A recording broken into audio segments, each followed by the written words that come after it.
Να σας πω λοιπόν μια ιστορία για τους Γαλάτες. Που μας αρέσουν οι Γαλάτες. Είναι ρομαντικοί οι Γαλάτες.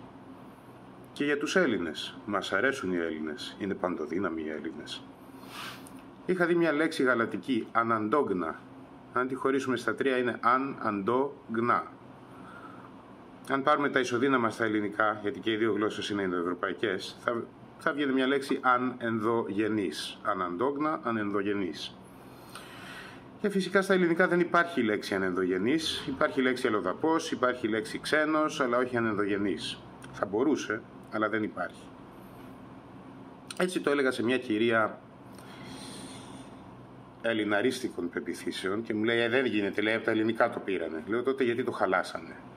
Μου λέει τώρα τι ήταν αυτή, λέει το χαλάσανε. Θα σου πω τι έγινε, λέω, και τώρα ξεκινάει η ιστορία για τους Γαλάτες. Ήταν, λέω, ο Γαλάτης ο βασιλιάς και είχαν έρθει πολλοί, λέω, μετανάστες στα σύνορά του. Και δεν είχαν λέξη για τον ξένο, γιατί μέχρι τότε δεν είχαν ξένους. Αλλά τότε ήρθαν ξένοι και δεν είχαν λέξη. Και λέει, αμάν, λέει ο Γαλάτης ο βασιλιάς, πρέπει να φτιάξουμε μια λέξη. Οπότε φώναξε τα τρία πρωτοπαλίκαρά του, τα καλύτερα παιδιά. Τρέχαν πολύ γρήγορα, ήταν πανέξυπνοι. Τους λέει, θέλω να πάτε και οι τρεις στην Ελλάδα. Λένε, γιατί αφεντικό? Θα πάτε και οι τρεις στην Ελλάδα, λέει, και θα μου φέρετε πίσω ο καθένας από ένα συνθετικό. Γιατί θέλω να φτιάξω μια λέξη που να σημαίνει αυτό το πράγμα που έχει μαζευτεί στα σύνορα. Λέει, βασιλιά μας, δεν μπορούμε να φτιάξουμε μια δικιά μας λέξη? Όχι, θέλω τρία ελληνικά συνθετικά να φτιάξω μια γαλάτικη λέξη.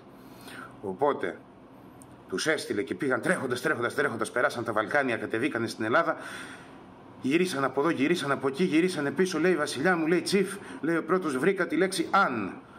Το συνθετικό αν, που σημαίνει μη, όχι, το αντίθετο από. Λέει, ενδιαφέρον, λέει ο βασιλιάς. Επιστρέφει ο δεύτερος, λίγο λαχανιασμένος, βασιλιά μου, τσιφ, βρήκατε το δεύτερο συνθετικό?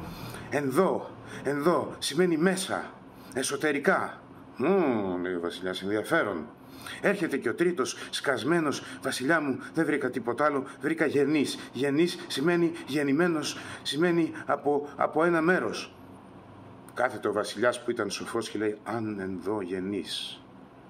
Αυτός που δεν είναι γεννημένος μέσα. Ανενδογενής. Αλλά λέει, δεν ακούγεται αρκετά γαλατικό. Θα το πω αναντόγνα. Το είπα έτσι στην κυρία. Γέλασε η καημένη, μου λέει, έχεις δίκιο τελικά, λέει, η λέξη είναι γαλατική, δεν είναι ελληνική.